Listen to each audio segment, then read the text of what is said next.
plus years. Hey, what's up, everybody? Welcome back to Conversations in Pop Culture, where I have with me Ralph Tedesco, who is the co-founder / head of film and television for Zenescope Entertainment, and legitimately has performed everything in Zenescope's history, from a writer all the way to where he is right now. So welcome to the show. Thank you. Thanks for having me. Now, I am super stoked. I'm also slightly nervous, but I think it's going to be a good interview. And we are going to talk a lot about the television side and the film side, but I figured the best place how to start, considering Zenescope's been around for 15 years, is with the comic that kicked all of this off, which was Grimm Fairy Tales.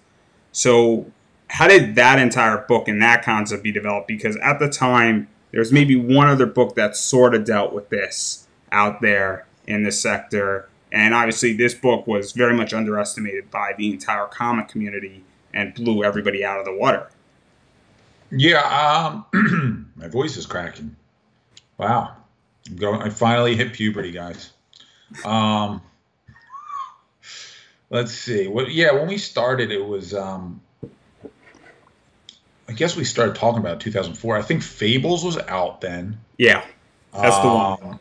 But I didn't really know much about the comic book industry, especially then. Joe did. Joe knew more. He was a big comic book fan most of his life. I wasn't really ever a comic book fan growing up. And then, but because I was a writer, struggling screenwriter, and actor, we both kind of wrote a couple things together. We shot a short film together, which we actually turned into a comic later on called The Perfect Mate, which was under our title Sci-Fi, what is it called? Sci-Fi Fantasy Illustrated, I think was the title. It was like an anthology. It was sort of the Black Mirror anthology we wanted to start before Black Mirror was ever even a thing. But Joe had this kind of idea about doing a fairy tale series. He really wanted to go back to the roots of the original fairy tales, and then he kind of approached me about the comic book concept of it and was like, well, what do you think? And I was like, well, if you do it like an anthology where you can kind of make it almost like a Tales from the Crypt or a Twilight Zone or one of, there's something there. And that's where the germination of the idea started. Literally, I remember we were at like lunch at the mall, at the Willow Grove Mall in Pennsylvania, which is the mall that, funny enough, if you ever watched the show The Goldbergs, I don't know how many Goldbergs fans there are out there. That's the mall they always go to, the Willow Grove Mall, which is where Joe and I grew up near. And that was the general idea, and then we were like, it was sort of like, let's go back to the original fairy tale, and then we started writing. I mean, we just started writing and then figuring out how to publish. And at the time, I think we were going to go through. There was Image. There was another company called Speakeasy Comics. Do you remember that? Do you remember Speakeasy? Yeah, very, very little of it, but they were like they came and went, but they were like an Image type comic, like a label, right? So like a lot of companies a lot of publishers are almost labels, so they take creator-owned projects and publish them. So we were thinking about maybe publishing through an Image or Speakeasy, in order to just get a label, so we would be able to sell enough copies, because we didn't know, we weren't really an established company at all. Yeah. And then we took our first issue to Comic-Con Philly in 2005 and it sold so well that weekend. And then we met with Diamond put us in their catalog, and then we just said, well, screw it, let's just do our own publishing. And that's kind of how Zenescope was really formed and built out. And one of the things about this book and the first few issues of this is that the art was fantastic. And in many ways, you had some of the best artists working for you without probably realizing how good they were to some degree. And then secondly, this entire comic book had sort of a child-friendly attitude to it, but it was also adult in many ways. And it was something that had a nice blend where it really hit sort of a good teenage demographic. And so, what was that like? And it really gave a big launching pad for several other projects and really helped to launch Wonderland, which I think is the thing that really put you guys on the map. Yeah, it was interesting. I mean, I don't know if I read the early Grimm fairy tales issues, it's kind of very like I some of it I cringe at. I'm like, oh my god, like some of it's kind of, I feel, is a little dated, a little corny, but there's some charm to it. Um, and they're fun. The fun was in reinventing these fairy tales and trying to figure out new twists that we could put Yeah. in these original stories, but then modernizing. How do you modernize the fairy tale as well? How do you like match because it would be the modern day story matching the actual fairy tale story, and then the two kind of coming together. So that was always a challenge in creating like the twists of each story, which was always fun. Um, and really aiming for we were really, I don't know if we were aiming for a older teen audience. I don't know what we were really aiming for because it was a blend of like the storytelling aimed at a certain audience, and then the cover, like the Al Rio covers, which were like these sexy variant, like these sexy, not even variants at the time. They were like just the sexy, salacious covers, um, that were generally geared toward a male dominated audience, which at that time was what comics really was. I mean, it was dominated by men. I'd say even older than 18 to 34. It was more like 25 to 50, and that's the sort of the group you're kind of tailoring that toward. But then also wanting to tell cool stories. We didn't want it to be just TNA stories. So it was like, oh, let's draw them in with the covers, and then like actually tell cool stories that we want to tell. I wasn't ever interested in telling like publishing soft porn or anything like that. So that was never on the table. But Yeah. the covers we knew were going to sell the book. And then when that took off, we pivoted. We were at that time trying to work out a deal with Stephen King behind the scenes, and his agent had told us he was gonna go with us, and we were super excited because we thought we were landing Stephen King books, after this great pitch we put together. And then the Marvel swooped in and was like, "Now we're gonna take that business." So we pivoted, and that's when we started tracking, like trying to do some of the licensing stuff, like Seven, Final Destination, and then Wonderland was sort of us meeting Raven on the convention circuit. So let's talk about Wonderland. Yeah. I think that's what people want to know, and I think Wonderland first trilogy is arguably the most perfect book that I think Zenescope has ever put together across the board. Between the writing, between you, Joe, and Raven, killed it. The fact that we're dealing with a very different interpretation of Alice after she's come out of Wonderland, and her life is now going forward, and then Wonderland wants her back. Yeah. And then also you had people like Ebas coming in and doing a lot of cover work. You had people like Nei coming in and doing a lot of work. You had, I think, Daniel Lester was involved in that. And then Raven, you and Joe were killing the writing side of it. So what was that like, and what prompted all of this? Because when I was speaking to Raven a while back, Raven said it was almost a perfect team that just came together, and I don't think it could be replicated today.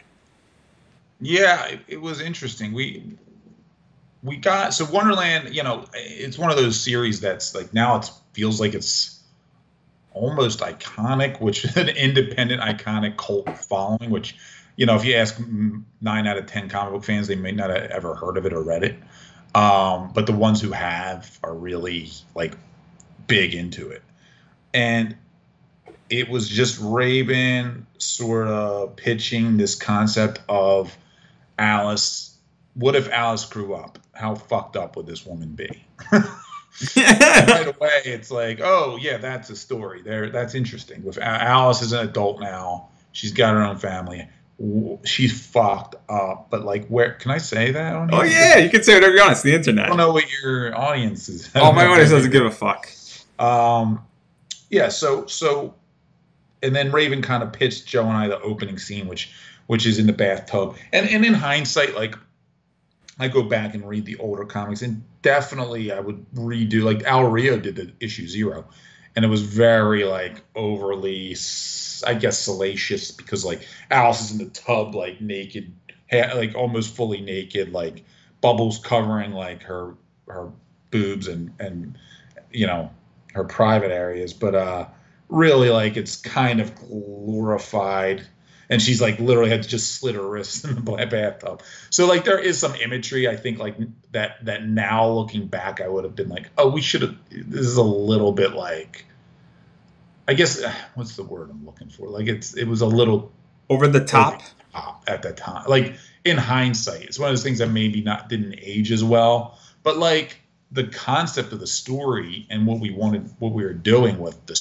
story is great. I mean, I still holds up. I think that the concept, aside from like some of the, the little overly sexualized artwork in the, especially in the earlier issues, like aside from that, I think the storyline and the idea and the it all just worked. Like, and it just came from this idea of like a fucked up family, and what would that be like? And then what if it turns out like she is, yeah, she's totally mentally unstable because of what happened to her, and then like her daughter resents her for having to take care of her mom, and then realizes like this is why my mom's crazy, because I ended up in the same place my mom, like she realizes this is all real, it wasn't all fake.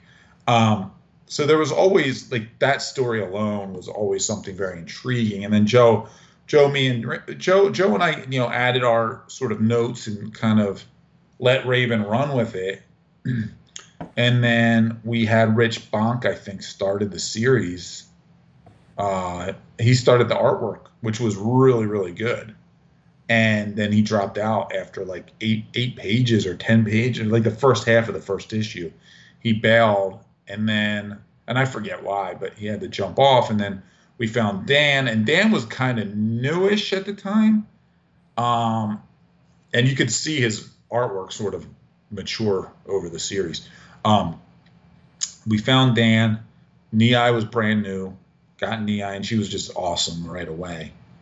Um, and yeah, it was like that perfect storm of an art team that like killed it. And then And to the even story was just like, in a lot of ways that trilogy wrote itself. It was very easy to see yeah. once we put the once we get the first one done, we kind of all were like, okay, this is where this story needs to go. This is our arc for that trilogy.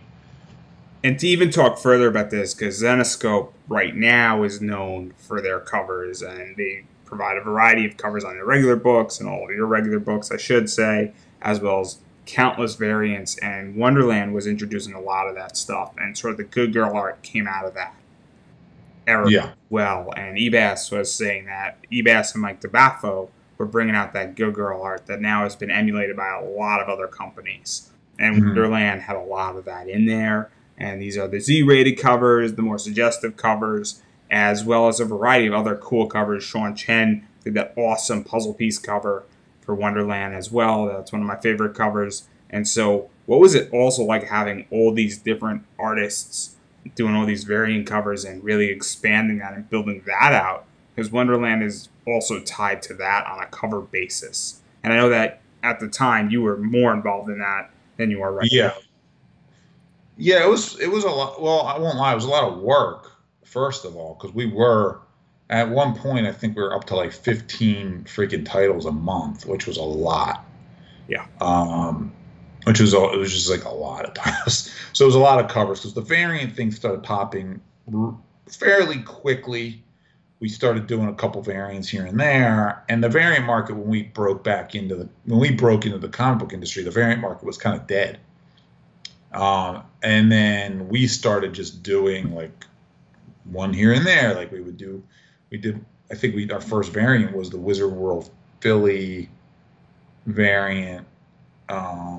J Company Sean, was a big one too. Sean Shaw did one, and it sold out pretty quickly. And then the one by the time we started publishing Wonderland, it was like '07 maybe, and then that's when we were cranking out cool, and it was fun because we had so many concepts that we could play with, and like we were getting like pretty big name artists on these books, on these covers, and like we've always been pretty meticulous and like pretty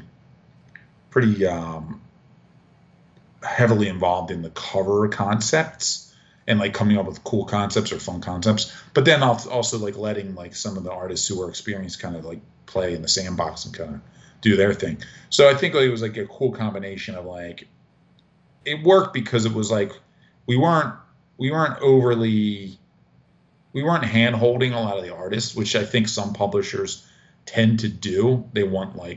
They give extensive notes to their artists and like I think suck the life out of something sometimes, if that makes sense. An artist needs to the artist needs to be able to kind of like do their thing. So you can give a concept and you can kind of pick a layout. You can give a cool concept, and it could be fairly specific. But then like from there, you got to let the artist kind of play, and just they're gonna either hit. Sometimes there's misses, but like I want the artist to kind of.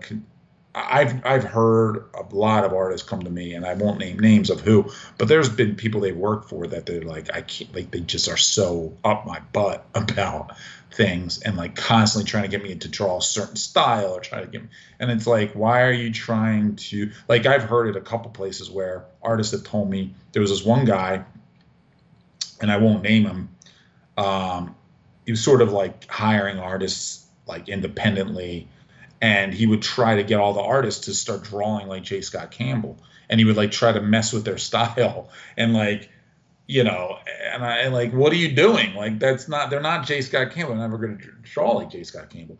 And I think like sometimes, especially younger artists, are more impressionable, and they're like, oh well, that's how I'll get known. I'll have to draw like J. Scott Campbell, and like for us, it was always like, yeah, do your thing. Like you have a certain style. There's something. Well, I was always, I'm rambling, I'm sorry. I was always very like early on, like as an editor, I could see talent very easily. And even though I didn't grow up a comic book fan, it might have helped me. I don't know, but I could see piece of art and go, okay, that's publishable, usually. And we had published stuff that looking back, I go, oh, that wasn't that publishable. But like, I had a keen eye for it, and I still do. I can't draw a stick figure. I don't know if you saw my stick figure. But that's about as good as it gets. I draw like whatever, wherever it went. I think I lost it. Although Sun snuck it into one of her covers. But I could always see or I could sense an artist might not be ready, but they were going to be publishable sooner or later. And then there was guys like I took a shot on that I was like, they're not quite ready, but I'm still going to let them go and see if I can get them where they need to be. And some of those were hits, some of those were misses. I've seen guys we've published that I didn't use again, and not of their own fault. It was sort of like I had so much, like it just, if it didn't hit right away, I was like, all right, I got to worry about this right now. I can't develop every artist. And then I look back and I see some of these guys and I see how they are now. And I'm like, damn, they're good. And some of them probably are mad at me.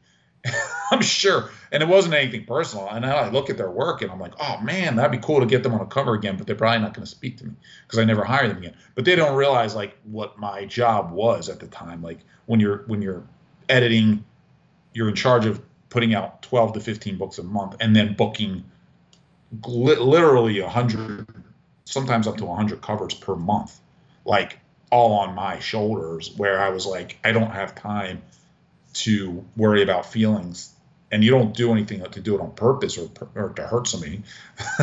Just how it went, So and I'd start only. I know you have a question, but I'd only start hiring artists who I knew could deliver. Okay, you're So, laughing. so, so talk about that, because one of the things My cue to shut up. you can speak as long as you want. I'm totally cool with that.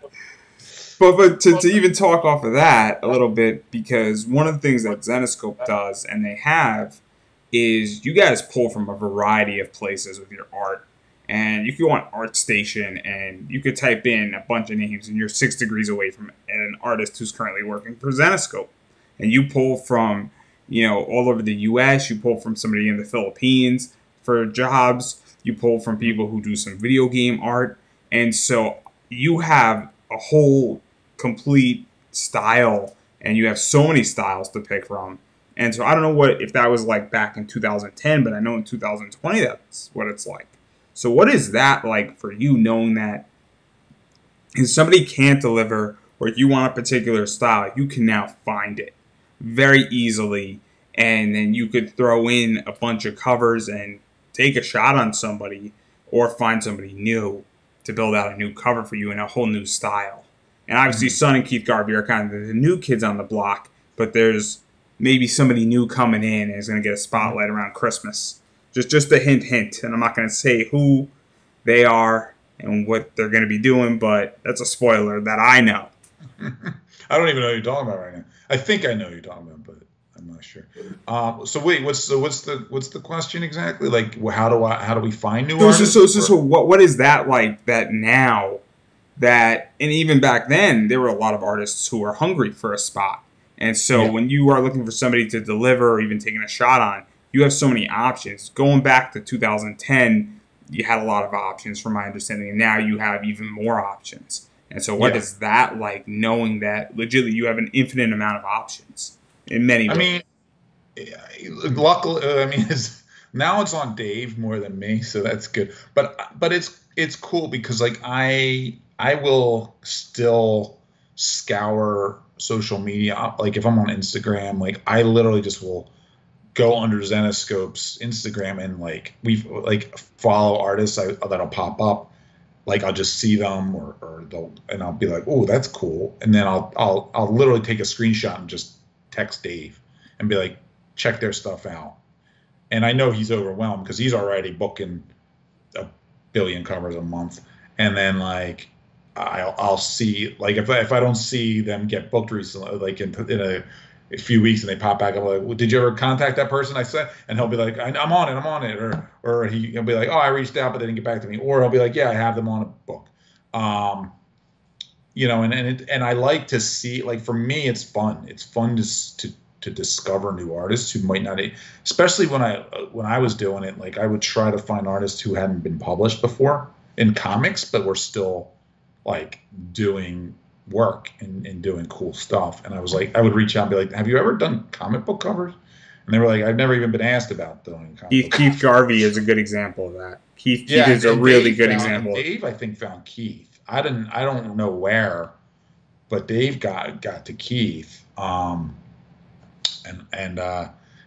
like that. And like, and then like randomly, like I'd have some recommendations for people, like we used Mimi Yoon years ago, and she's like she'll paint a full life, like a full painting, and she's not cheap, but she's amazing. She's a painter, and somebody was like, oh, I'm friends with Mimi Yoon, would you want a cover by her?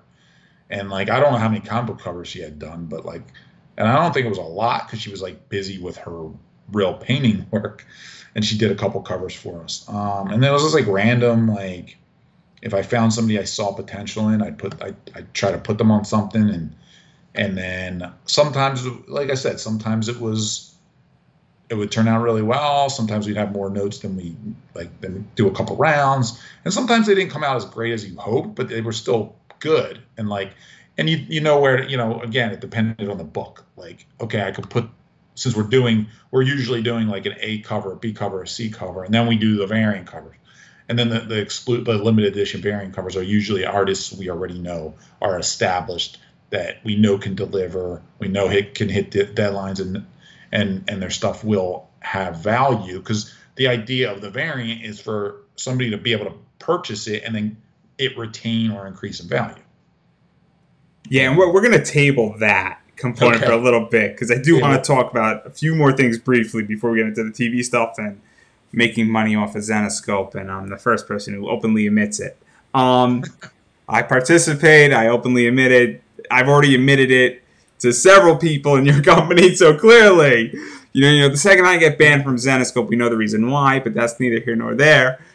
But I do want to talk about the universe expanding because it does open a lot of other variant opportunities. And there's Neverland, which is Hook's the good guy. Obviously, you guys have done Oz. You've done Robin Hood, which is extremely popular, which we're going to talk about in more detail in a little bit. Van Helsing is another one that's really popular. And then you've just added Gretel and Belle.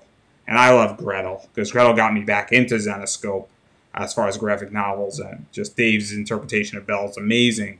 So before we dive too deep into all this stuff, what is that like that you started with Grim Fairy Tales, Wonderland, and then you've now added all these realms into the Zenescope universe, and it's a growing universe. I think Red Riding Hood's also in there, Hmm. Cinderella's in there, and so Jungle Book, or I think it's Jungle Book, right? Hmm. And so what is that like now that your universe has gone from being very, very small to now being very large? And there's so much It's to play in with the sandbox. overwhelming. It's overwhelming. No, it's cool. It's cool to be able to have a shared universe of characters tethered to this Grim Fairy Tales concept, but then also creating new characters within the universe that are wholly original, like Mercy Dante or Hellchild, um, Paris.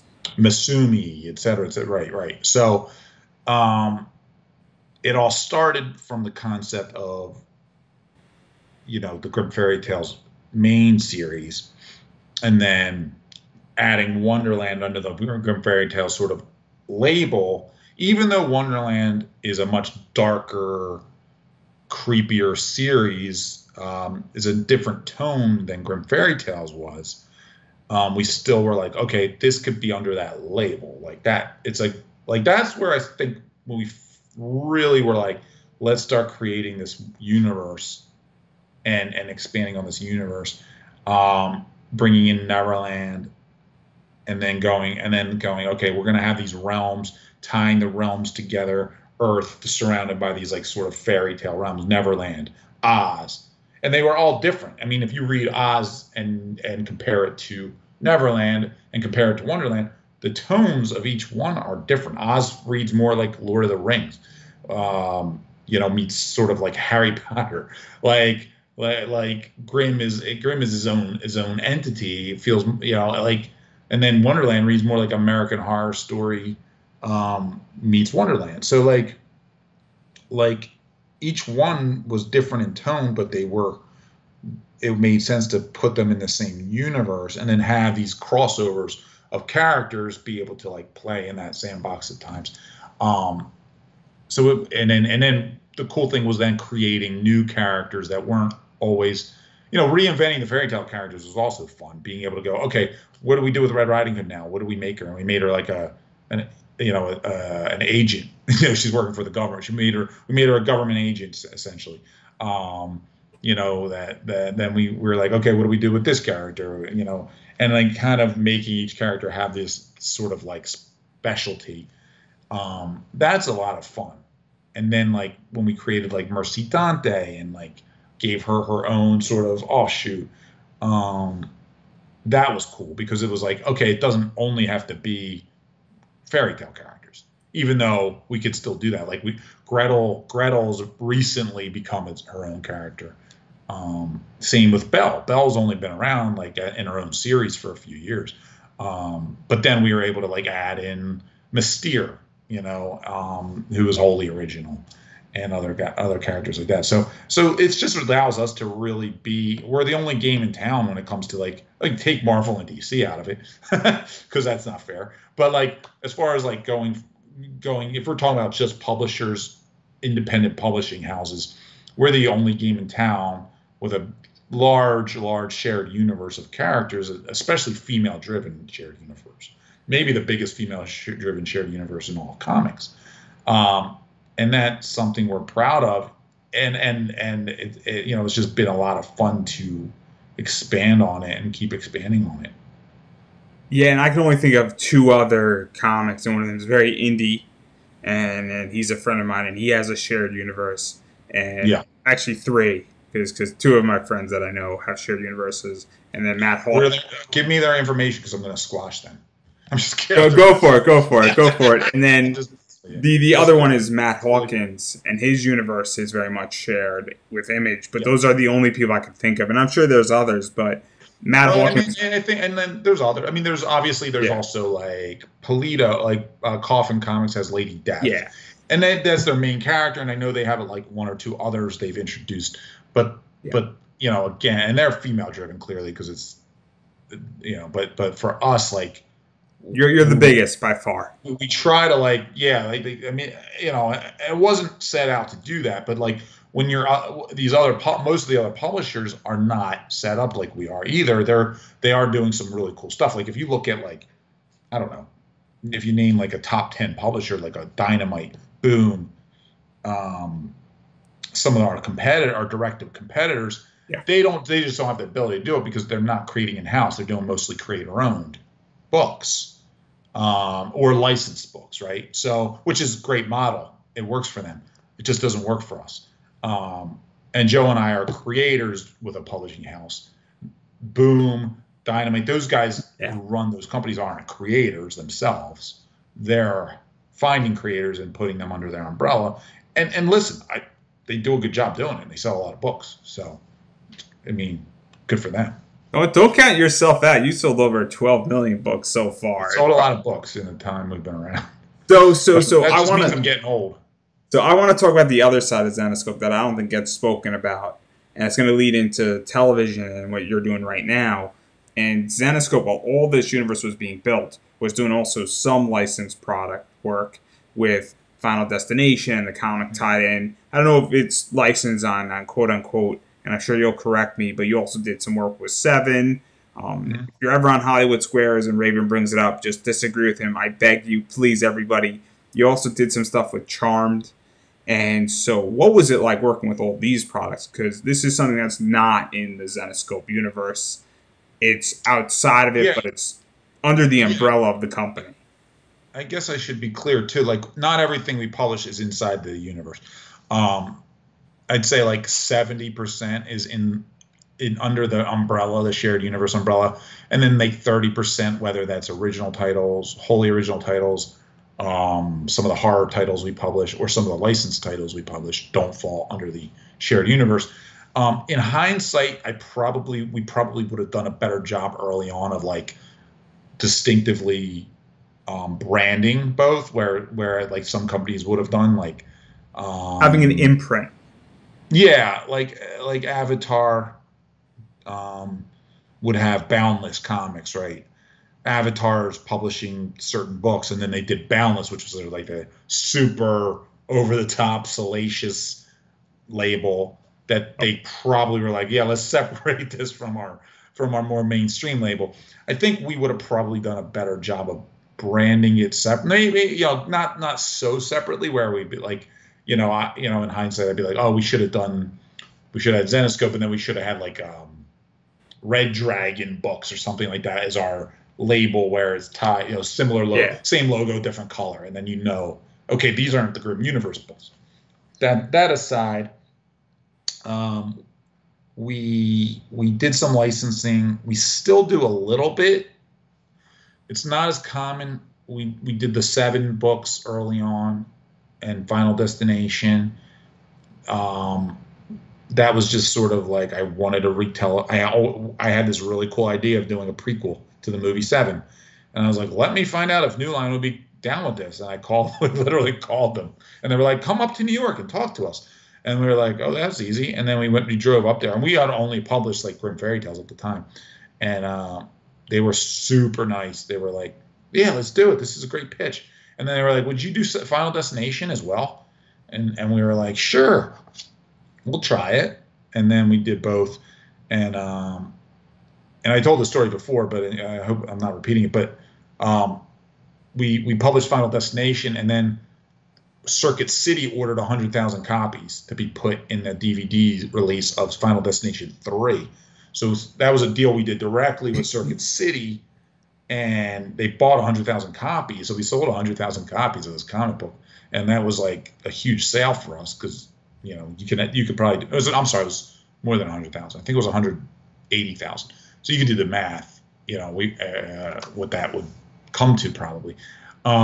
So especially early on, I think we were charging them $1 a copy. The printing wasn't that much because they were little pamphlet books. So that really early on. So important, right? Early on, new company. Early on, getting a big order like that was like huge. And then we laugh about it because Circuit City went out of business like 6 months later. So we always say we put Circuit City out of business. But yeah, that the 7 and then 7 was just a really weird thing that happened, and we got these like cool art teams, and we got to work with like David Mack and like just some really cool talent on those books, and like doing a different art team and writer for each issue and then tying them together. It was a lot of fun. I mean, and those books are out of print now. I think the hardcover goes for like $300. I don't even have any I have one hardcover and it's in German. It was a German translation. So I have one hardcover. It's in cellophane wrap. I've never opened it. And yeah, and I'm on the cover of it because I posed for one of our. If you've ever seen the 7 covers, they're really David Seidman did all the covers, and they're insanely good and creepy. So yeah, and then we did we did Charmed for a while. We did a bunch of stuff, and then we did Vikings, but Vikings wasn't a licensed property. Like they hired us as a studio to publish it. So like we would do promotional comics for them at San Diego Comic-Con every year, which was really a lot of fun because we weren't having to worry about paying for licensing fees. We were getting paid to publish a comic book, and then I was getting to work personally with the showrunner, who was fucking fantastic, and working with him to write it. He would send me like a 20-page outline for a 12-page comic, and it was this like historically accurate outline of like all this. It was crazy. It was crazy, but and I'd be like, how do I narrow this down to 12 pages? Yeah. So. And so, what did you say? You're freezing. I said I went off on a tangent. No, tangents are great because that's what people love. And so now I want to dive into what I think is relevant, and this is sort of all leading to what the 2 big things that Zenescope is now known for. And the first one is Robin Hood, I Love New York. And obviously Robin Hood as the comic is massive. It's obviously a fan favorite with Zenescope. I don't know if it's your most popular title at the moment or if Van Helsing is, but it's one or the other from my understanding. I don't know exactly the numbers, but it's close. But those 2 are really like the big ones right now. Yeah. So let's talk about I Love New York and that entire short. And obviously Lily Simmons, I want to say, was the Robin Hood, and you're the bartender. And so the bartender, dude. The whole thing. How did all of this come about, and what was it like taking the comic and then knowing that it's popular and people wanted to see it and people are big fans of Robin Hood, and then having this short being made? I think Jack Heller did it. Jack did it, yeah. So what was that entire thing? Jack did a really good job. It was weird. It was kind of like Jack. I had met Jack at a couple Comic Cons, and then he called me. He had just done a movie called Bone Tomahawk. I've been singing Bone Tomahawk's praises for years, and I didn't know Jack. I had already seen the movie and loved it, and nobody else had seen this movie. It was like this. If you haven't seen it, it's like a Western with like a horror Western almost. It's really fucking well done. Kurt Russell, low budget, but not too low budget, like where you're like, it doesn't feel low budget. Anyway, Jack had produced that movie. At the time, he had approached me about doing something together, and he was a big fan of the Robin Hood series. And he's like, I have this vision of what Robin Hood could be for television, and I kind of just want to shoot it. Like, let's shoot a short together and see if we can get any traction and use the short as sort of like a tool to sell it as a TV series with Lily Simmons as Robin Hood. And I was like, oh wait, Lily's. I knew the name. I was like Lily Simmons. I knew she was in Banshee. Yeah, that show Banshee from I think it was on Cinemax. I don't know if anybody's watched Banshee, but I haven't seen but at the time, and she was also in Bone Tomahawk. She played the wife who get. I'm not giving too much away. I think she's the wife who gets kidnapped. So, so I was like, yeah, like okay, that sounds cool. Like, what do we do? And he's like, well, he's like, my plan is we'll write the script together. It'll be like a short 20-minute film, and I'll shoot it in New York. And I was like, he's like, I'll just pay for production, Adam. I was like, that sounds like a good deal. And then he's like, I know you're an actor. And I was like, how the hell would you hear that? And so he's like, we'll put you in it. You can play a role in it. And I was like, I'm playing the bartender. And no, it was sort of just like, it was just easy. I was like, I'll play a bartender.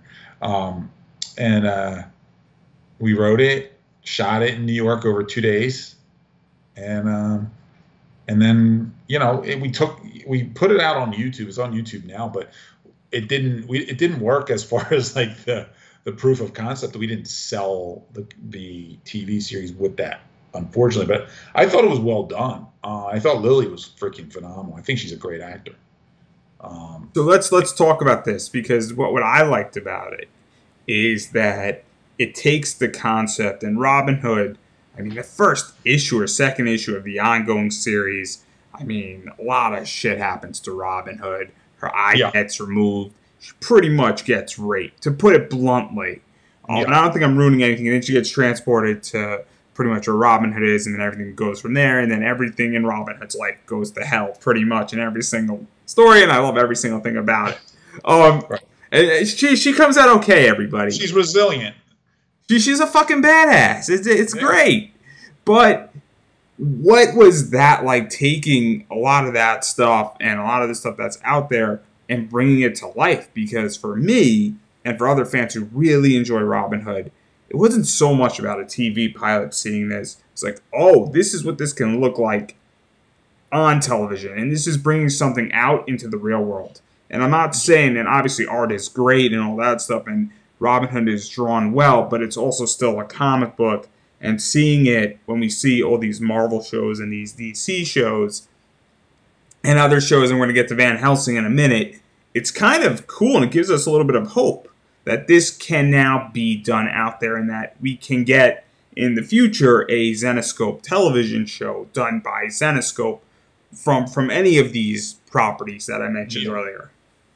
Yeah, I mean, it was cool to have that level of involvement and be able to do something you wanted to do together with somebody like Jack, who shared our vision for it and was like very collaborative, even though he was producing it and funding it.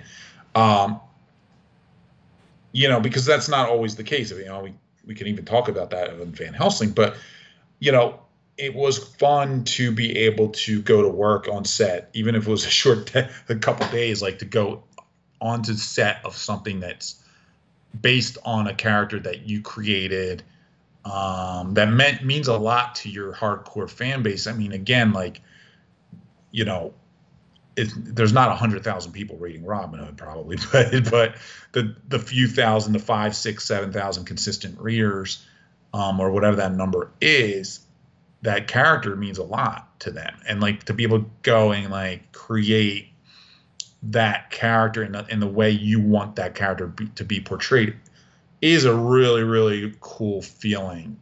And see it brought to life by like an actor like Lily, who once again, I'm not like, I thought she was just phenomenal. She was just so cool to work with and down to earth. And it was like, just a pro. Like, I was nervous. Like, I've been acting here and there my whole life, but like going on set with somebody who I knew was a working actor, who was like trained and prepared and like gave a shit. Like, it wasn't a huge deal for her. She was doing a short movie, she wasn't probably getting paid a ton of money for, and she brought her A game, and that was just amazing to me. Like just the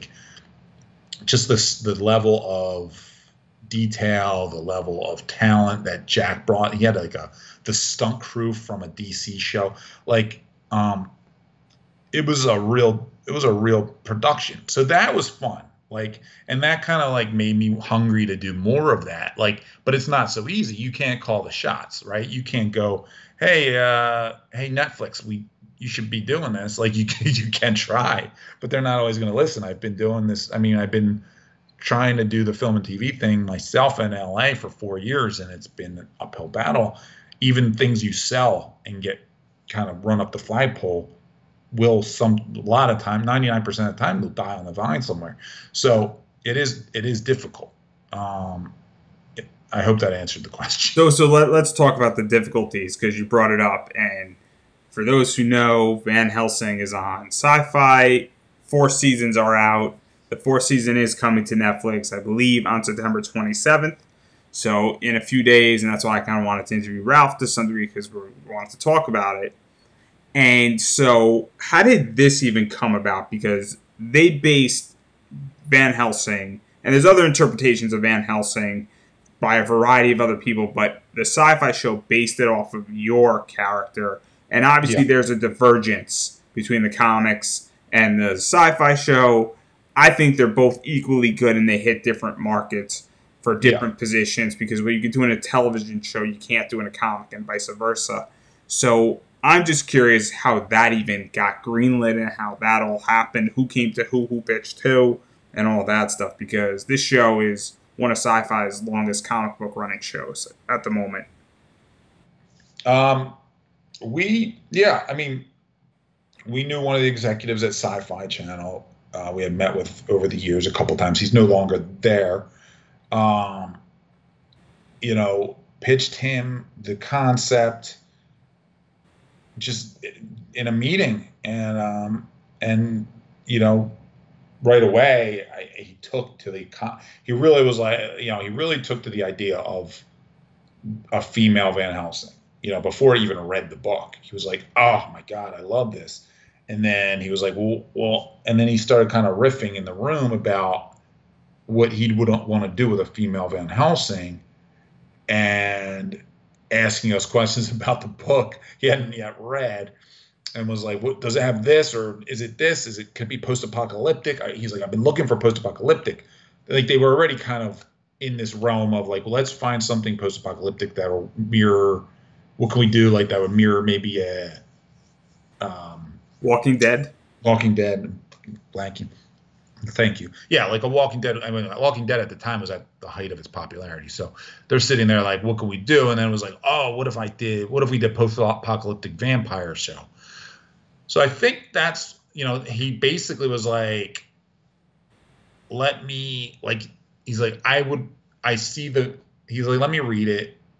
He read it, and I think he was sort of like, listen, there's 2 ways we can go here. We can go the classic, like, true to the comic, and that's a harder sell for me right now for my network. Like you said, they're going for 2 different, it's a different audience they were going for.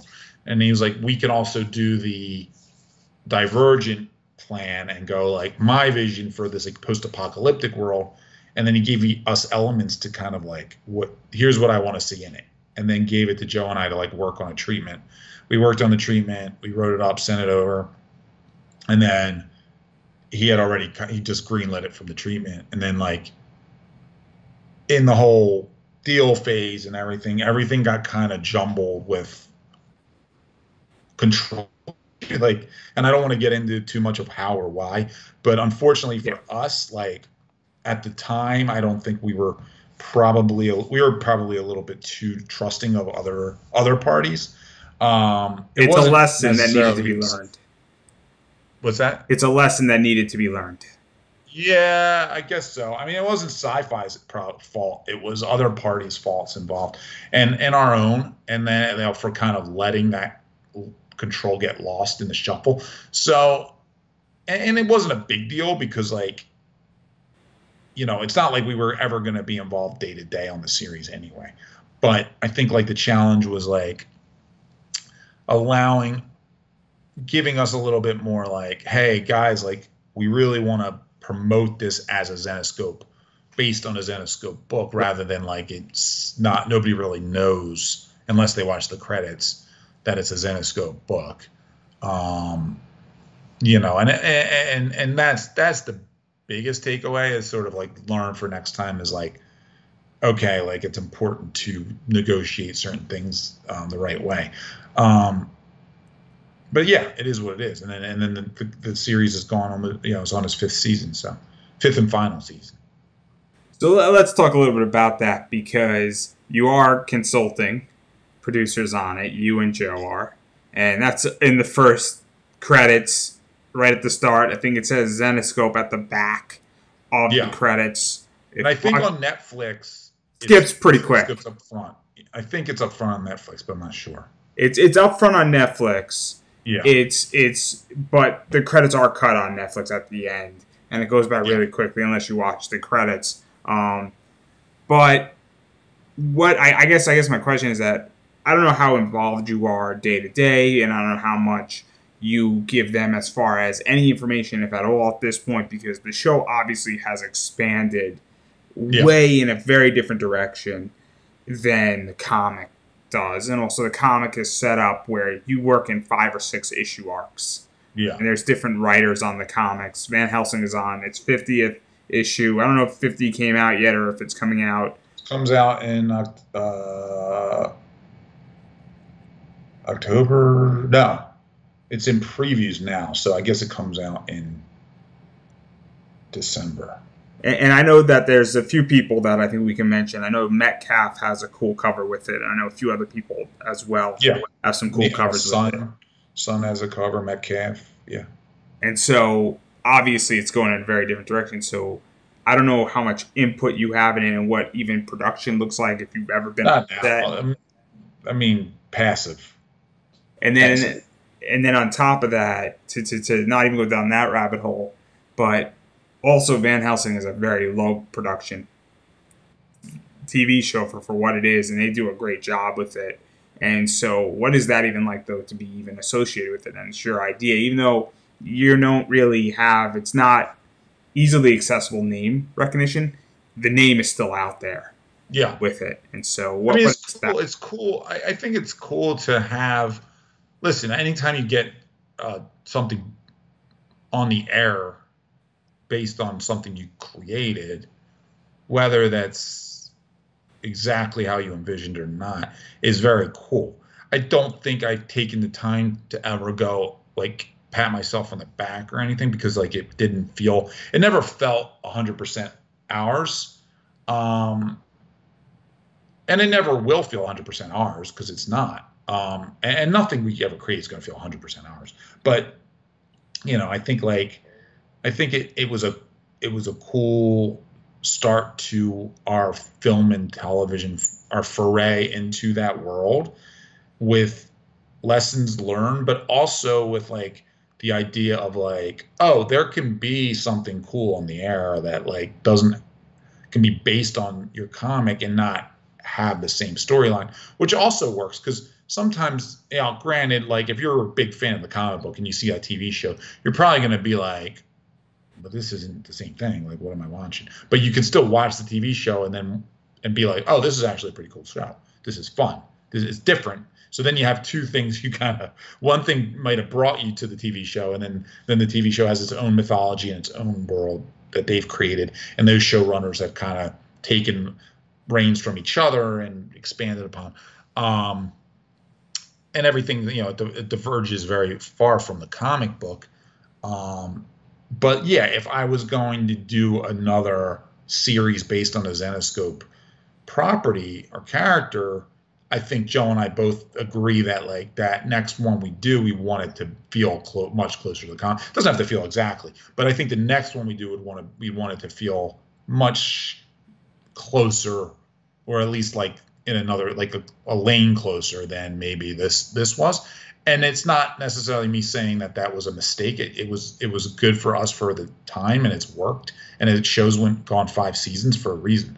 So like it might have been a blessing in disguise that it wasn't exactly our comic. Granted, of course, you want to see your character on the big screen in that costume and like doing the, in the steampunk attire, but it wasn't going to fit. Like Sci-Fi wasn't going to do that show. They just weren't, and they were upfront with that, and they were like, we really don't. We want to do it this way. Are you guys game? And we were like, yeah, like we can make that work. And even to just talk about something more in general with this, and you said it before that when you're trying to get something produced or pitched as a TV show, Hollywood in general, and even now streaming services, things can die so easily. Whether you get past the first hurdle or the second hurdle or the third hurdle, and you said you've been out in LA for what, 4 years or 5 years at this point? So yeah, 4 years, about four. So 4, maybe 5. What is it even like to just even have this in your notch to some degree, even though it's not fully you driving it solely, but to even see something related to Zenescope on the air and get through the hurdles? Because in many ways, it's not easy for the next one, but it's probably a bit easier now. Yeah, no, I mean, it's been great. I mean, it's really been cool. I don't think I know I'm putting you on the spot a little bit because this is murky waters. It's a good word. No, it's fine. I'm just, and you say it, I try to like answer it as honest as I can, and it's like weird because like I don't really, it doesn't feel like my baby is on the air or anything, but at the same time, I'm proud of it, but I'm also like it's hard for me to stay in a moment where I'm like satisfied. So like, just because something's on the air or I do something cool or we have something cool going, like that doesn't, it's like, okay, cool, that's great. Like I'm not going to pat myself on the back, like time to move. That's how my personality works, unfortunately. So I think it's hard for me to like kind of relish in the sometimes the good things that happen where you're like, oh wow, that was a pretty good accomplishment for the company. Like, not even a personal accomplishment, just like as a company going, oh yeah, we have a TV show in here. Like that's pretty cool. It's sort of like, okay, that was cool. Great job. Happy. What's next? Do that. Like, what's next? Let's get this momentum. Like, it's always working toward that goal of like, and it's just really like important to me to kind of, like you said earlier, like I want more stuff out there because I'm big. I grew up a huge TV movie person, like as a kid, like just watching every single movie, all these TV shows. Like I want to see those characters on the big screen eventually in some capacity. So, I know Stan Lee had to wait till he was older man to get that payoff, but I don't want to wait as long, So I guess it's cool and it's nice to like be able to like smell the roses for a minute, but then it's like for me, it's kind of like on to the next thing. Yeah, to even talk about that, and I think you mentioned it really well, it took Stan Lee a long time to see a lot of that stuff. Yeah. And you as a company and you personally have done this relatively quickly because for those who don't know, Zenescope is 15 years old. And so this was done pretty quickly. I don't know any other company that has done anything like this within 15 years. And so it's very cool to know that you have a TV show based off of a concept, that you have even your own short with I Love New York Robin Hood out there as well, because a lot of Stan Lee did a bunch of shorts, but that took a long time. And we also have the Grimm Fairy Tales animated. Yep, I just got my copy. It's on its way. You won the copy. Did you win one? I did win one. All right, good. No one knows what we're talking. I'm so stoked for it, but that's neither here nor there. And I do want to talk about the next thing for Zenescope, and that's the Courier project that's coming in 2021, and that was announced in the VIP group. And we're going to talk about VIP in a minute. I'm stealing Jason's job, so if you want to fire him and hire me, feel free to. And this is the day. Right now, it's done. This is the day that I get banned from Zenescope and buying virtually everybody so clearly. But what's going on with Courier that you can talk about? Yeah, I mean, the Courier is the first series was released, I think, 2016. It's like sort of a post-apocalyptic. It's not even. it's post-apocalyptic, but it's almost like post-apocalyptic, where like the world's sort of been rebuilt, and so more Hunger Games than say Walking Dead. But there's got that element. There's almost like an element of I Am Legend to it. But it's really about this courier, this girl Eve Harper, who is, runs different goods across the barren wasteland that used to be America to different like sort of strongholds, or they call them sectors, that are now sort of walled off. At the time it came out, it was a good allegory for the Trump administration walling off like the whole wall building. And the idea of like the elite living behind these like sectors, the people who have money or have the means to stay protected, and then the wasteland between is all overrun by gangs and these things called primals, and gets into that. And Eve Harper's this courier who just basically like gets paid a lot of money to make these runs for rich people, and the lifespan of a courier is very short, but they get paid well and they get treated well. So they're kind of like the rock stars of this new world, and Eve's the best. I mean, she's been doing it for years, and she's like the only one that's lasted this long. So the first series is really fun and action packed and cool, and then we finally did the sequel that I'm writing right now. I was actually working on it before I Skyped you. That's why I had to push it back, because I was like in the middle of like realizing it was like, oh my god, I getting this done, and Dave's up my butt to get the first draft in. So yeah, the sequel's coming out, and it'll expand upon this sort of universe that, again, like this is an original IP, so this doesn't fall under that Grimm Fairy Tales universe. This is its own entity that has its own universe, and we do a lot of these types of series. So it's cool to do this sequel. It comes out early next year, and then I'm also working with a writer producer to try to get we have a script that was written that we're working on, and also potentially a TV play for it. So that's been in the works for a couple of years. And I'm not going to press any further, but I do want to talk about one comic book, and I think you're going to like what I show you, because we have a mystery that we need to solve here. Okay. So I interviewed Sun, everybody, and Sun said Dave. This was Dave's idea. Interviewed Dave. Dave said this was your idea. So I'm not too sure. Apparently the rose petals coming down, I don't know if you can see the rose petals, everybody. Obviously there's some glare here. Says that it was your idea. Yeah. So what's the deal with this? Because three people. I think it was just like the concept meeting we had. I think it was like, the rose petals were just like a throw-in, and I think I just said it at the because we have our story conferences, and I wouldn't even remember that if you didn't say that until he's like, I wouldn't even known that, and then I would like,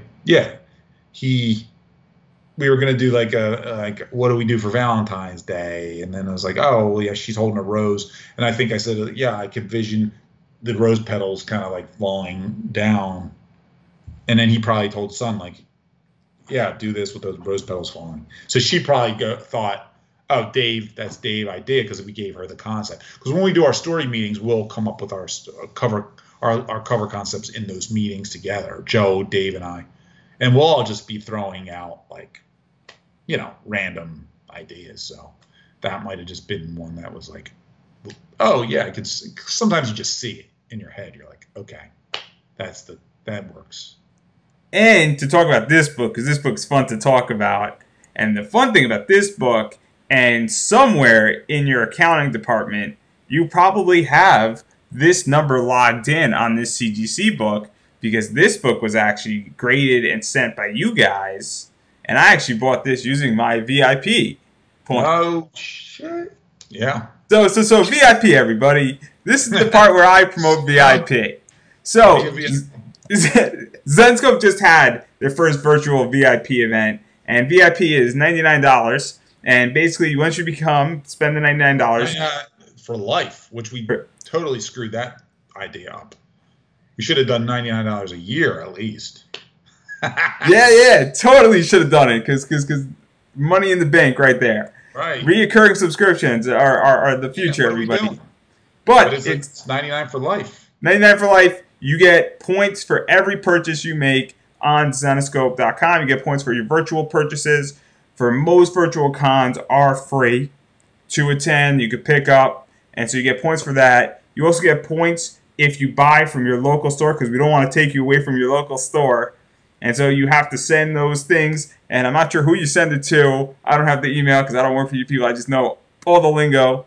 I think it's just VIP at Zenescope.com. And if you go to a con, if they ever come back, and you mention you're a VIP, I think you get points if you purchase at the Zenescope booth at a con, Yeah. and then you guys have a free gift for VIPs. You start out at bronze, and after a certain amount of points, you get up to silver, and you get a free gift. And then I think you get another free gift when you hit gold. I'm not sure what platinum is, but then you could redeem your points for things like graded comics or other things like coloring books or other promos. Or if you save up enough points, you could actually get drawn into a comic and possibly get killed as well. I think you get some original art as well and things like that. And so that's VIP. You can just go on Zenescope. I think if you type in VIP on the website, you could sign up for it and you're good to go. And it's purchases, it's for life. And so that's VIP, everybody. Yeah, and the cool thing about it is, like, I mean, you don't have to be a VIP to get different covers. And then the cool thing about a lot of our collectible covers is the idea we really try to tell people is like it's like micro investing. I mean, you're really just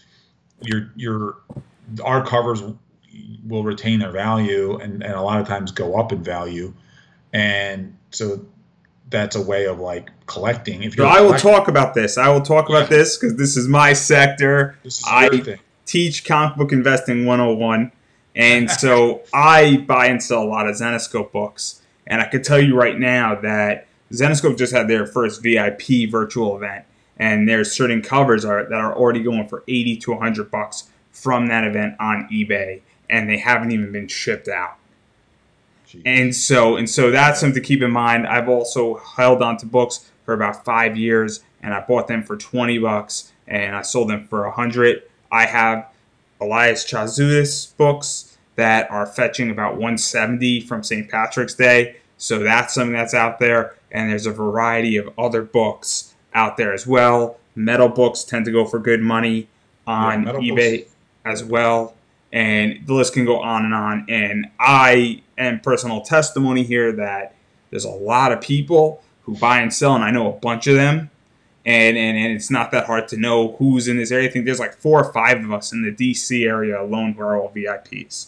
And we all live within like 6 miles of each other, and we never met in person, which is the craziest thing in of itself. But we're all doing it, and a lot of these books sell. So that's something to keep in mind with this. And so that's the thing about Collectors Club. You don't have to join Collectors Club either. It's just a way to label a certain section of books that tend to go up in value. And Zenescope books do go up in value over anywhere from legitimately 2 months to 5 years, depending on what the book is, from what I've seen. Might defeat slightly your pitch here, but that's what my market research. Hey, you're taking Jason's job right now. I'm telling you. So that's that. You can move to Philly, or it's only like a 3-hour commute. Well, as I'm moving back home anyway to Connecticut, so Philly's not that far. Just stop on the way. Yeah, I'll just stop. I'll set up my tent. It'll be fine. There you go. But anyway, enough about VIP Collectors Club. There's plenty of research on this stuff, and Jason didn't mention it in the last 2 streams, and obviously I have to do his job for him, and as soon as he sees this, he's going to ban me. So I'm counting on you to unban me.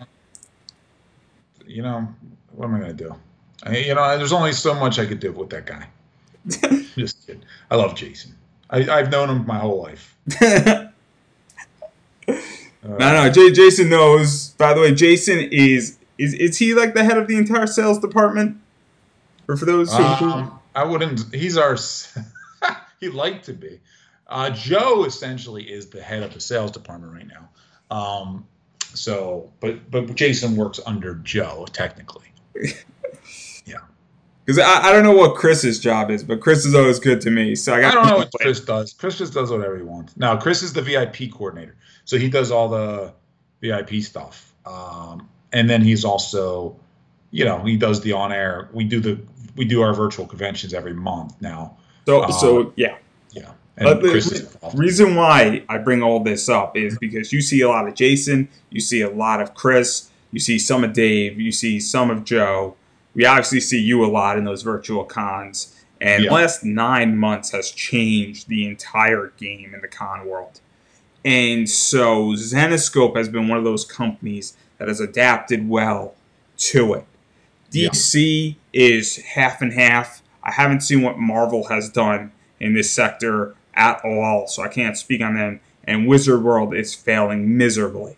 They are Right. failing miserably, and WWE, in many ways, has also adapted somewhat decently on what they're doing with their paid experiences, and they tend to sell out around Hmm. pay-per-views and their shows than their big shows. But what has all of this been like? Because Zenescope as a company has been very much an early adapter between the nude variants and the Z-rated stuff, as well as the cosplay models and booths. And then this is just another adaptation that has occurred within the company.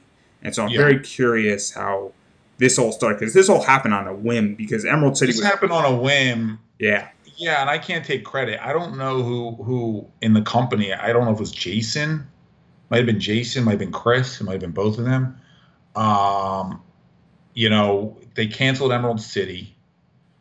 It And was kind that of like, thing, let's give some context, because yeah, Emerald City. So for those who don't know, Emerald City's out in Seattle. COVID yeah, was hitting. It looked bad. Nobody knew what was going to happen.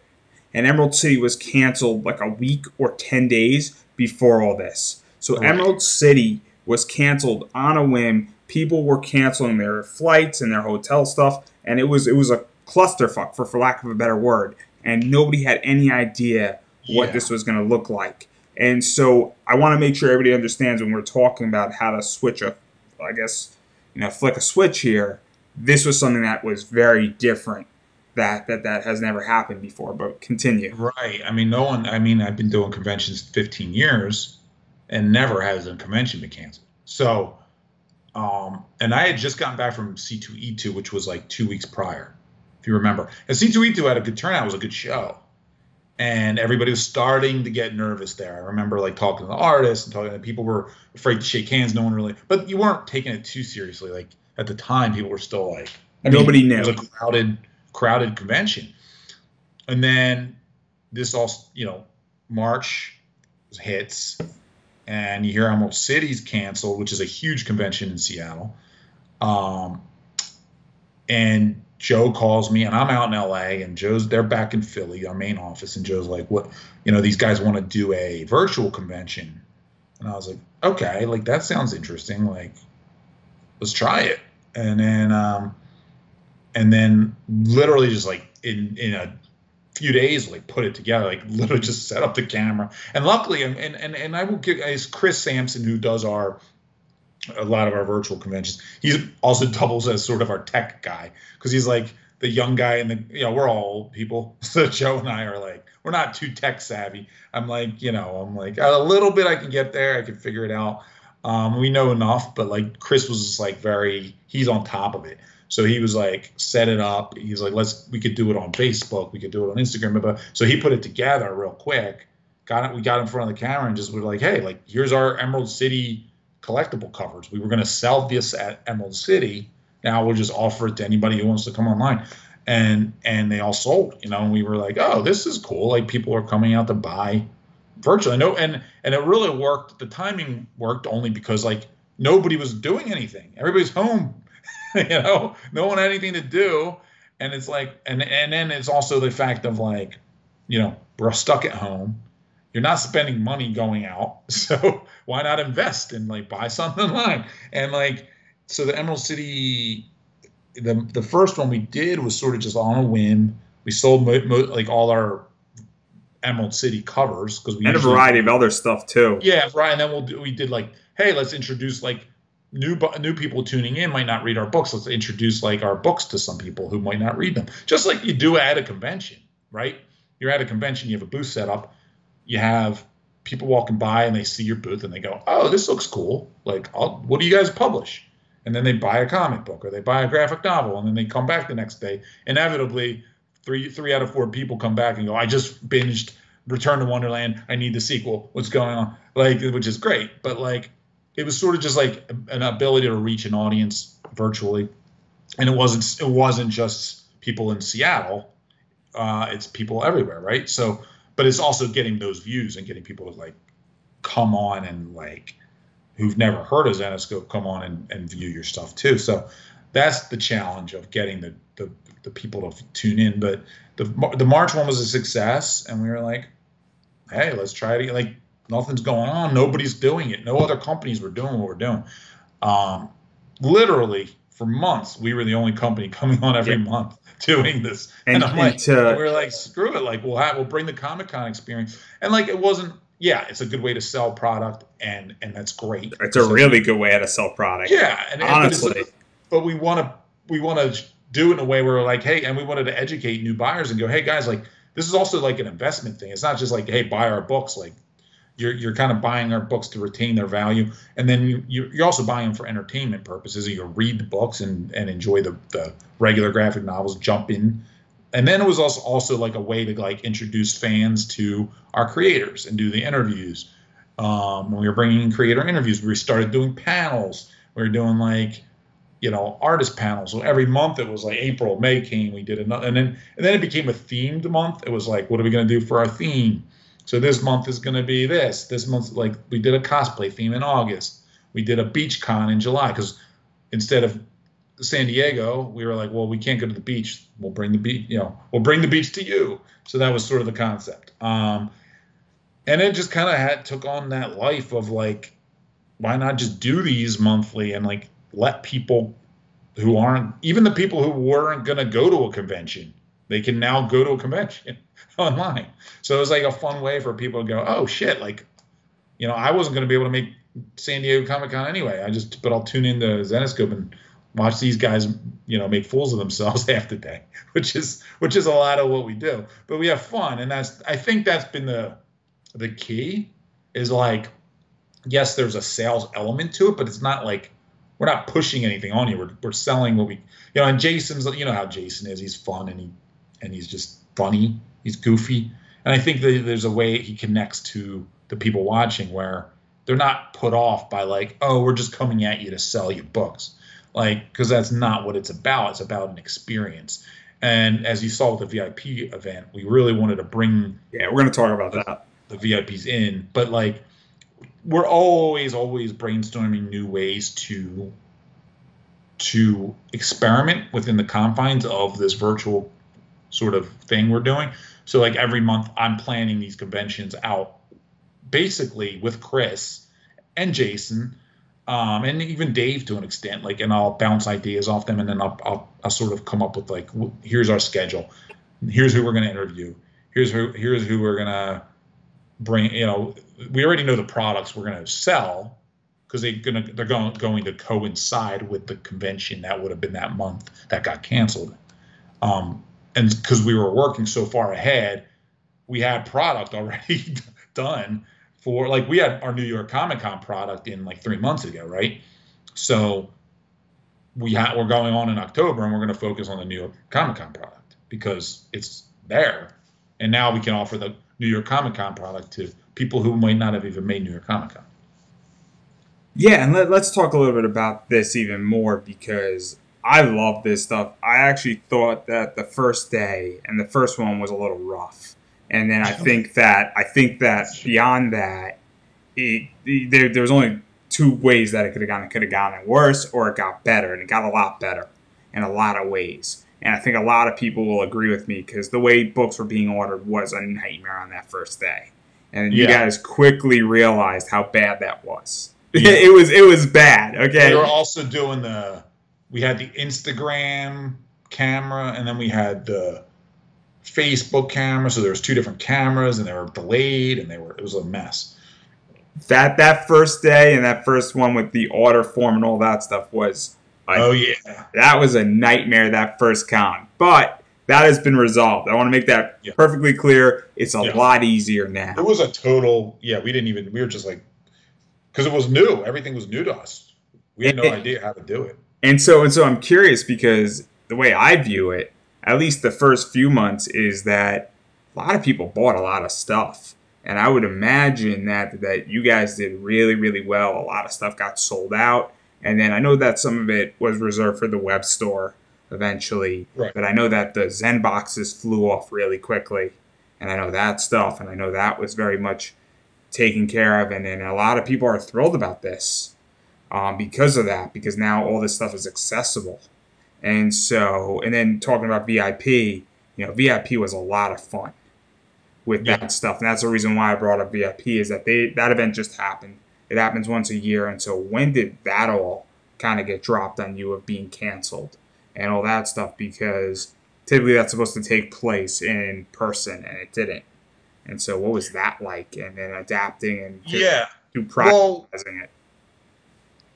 the VIP event is usually in person. So we did it the past 2 years. We did it in 18 and 19, and it was in Philly. It's at our office outside of our offices are outside of Philly, but we would have VIPs literally like book their flights to be part of the event. Like you're welcome to come. You essentially buy a ticket, you pay for your way out, but then we make it a big event for the VIPs who do come out. So we had about like I think 65 people or something last year, maybe more.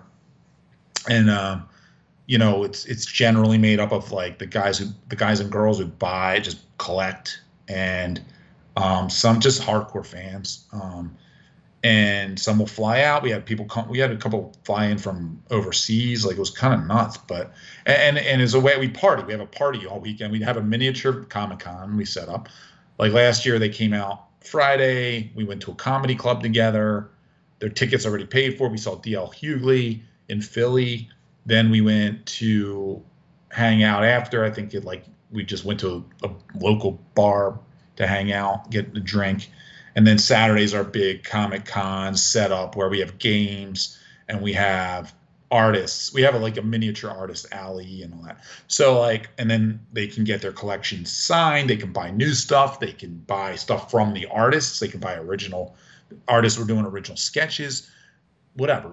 And then we did an event at night where it was catered and you had an open bar and we hang out, and that was it. So they've been a lot of fun and they've been doing really well. And then obviously the COVID hit and we decided probably around because our it was scheduled for August no, it was August was the original VP event. And then I think in June by the time we were like, this is not going to happen. I think we probably knew already, but we were like, all right, let's make it official that it's not going to happen.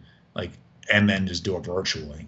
And then I was like, okay, if I'm going to plan this, I want to plan the convention in a way that's not been done before. I didn't want it to feel like every other convention we've done. Not that that's anything wrong with it, because the other conventions we've been doing are a lot of fun. Yep.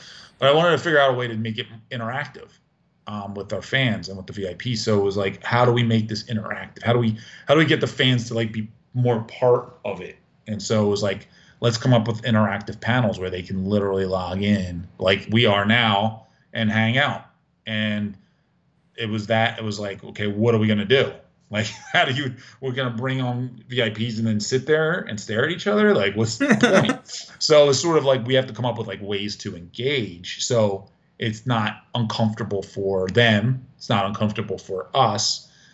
And the writer's room idea, I think, was Dave's. And he's like, well, why don't we do a writer's room?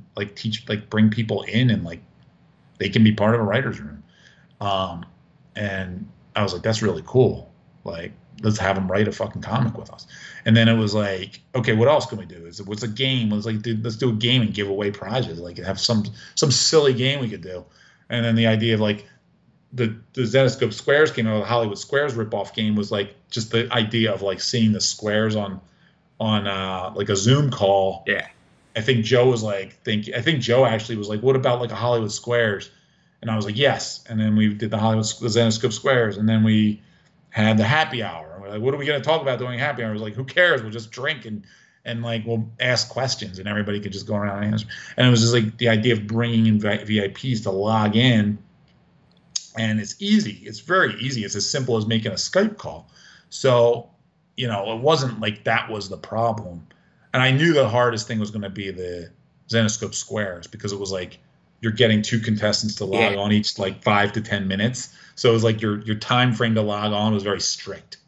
I don't know But if it you worked. saw. I don't know if you saw the comments because it was complicated in the comments because because what was going on is that some people were told to log in and some people weren't, and then what was going on is some games were going faster than others, and Yeah. it was crazy It because like was chaos. Yeah, it was hard. I'm sure Chris was probably pulling his hair out. I didn't. At one point, I just thought I was going to be able to do it myself and let Chris just deal. Like I was like, dude, I can't. Like with reading, I was hosting. I was reading questions. I was dealing, and then I was dealing with Raven, who was like going on his tangents. And then so my brain started to short circuit. I think at one point I like answered the question and didn't even realize it. Like it that was was just like, me. That yeah. was with me. It was I like gave and then everybody was like laughing, and I was like, what happened? And I was like, did I just say the answer? But like, it was a lot. It was a lot. And like, but it was fun. I mean, then we did the happy hours, and like I was doing the happy hours we did the drink and draw, and the drink and draw went like 2 hours, over 2 hours. And then the West Coast happy hour at the end of Saturday went over 2 hours. And like, we were just all hanging out, like just like literally Mike the Balfour was just on air getting drunk, and like him and his 15, dildo. like we were down to like 15, 20 people watching, and then like the VIPs who were on just happened to just stay on, and like we're Sun, the Balfour, me and Raven and Nei. And like I was barely even talking at that point because I was just tired, and they were just going. And I was like, all right guys, time to log off. But I mean, I think it was just a lot of fun for fans, hardcore fans, to engage with the artists that they're either, a lot of the artists are purchasing their covers. um and that's cool. I think it's cool to be able to like engage with creators that you're into. I also think that it was great because it was also very much uncensored. Mike Yeah. DeBalfo was mentioning his dildo and Oh yeah. his love for that, and Sun knows MJ very well, so. And then Yeah. Raven is just uncensored in general, so. Yeah, Raven has a different brain. uh, but yeah, and it was fun, like even like during the day with Joe, who doesn't really like being on camera. And then like he was just having a lot of fun with like making fun of Jason and making fun of Raven, because that's what Joe and I literally do all the time. Like we scale it back like when we're in like a public forum, like, but we'll rip on each other a lot. Like he's bad. Like I'll at least like if we're not just between each other, like I won't be like making too many jokes at his expense, but he doesn't care. He just goes for it. And then we'll give each other a little ribbing here and there. And then like he was ripping into Jason. I was just on air like, oh my God, he's poor Jason. Cause Jason will do it to us, and you'll hear him in the, I don't know if you noticed, but when he's on air, he'll rip on me a little bit. He'll take little shots, and he knows he can get away with it cause I'm not on the air, and I can't defend myself. So like when we were on the air and Joe started ripping on Jason, I was just laughing. I just went along with it because I was like, Jason deserves this right now. But that's the relationship we had when you grow up basically with these guys. Like I was younger than them, but because Joe and Jason grew up together, so I'm quite younger I'm 20, 30 years younger than those guys. So so yeah, no, but I've known those guys forever, since I was probably a teenager. And the saying goes, and it's a wrestling saying, is that you could hit your friends the hardest in the ring. We did that.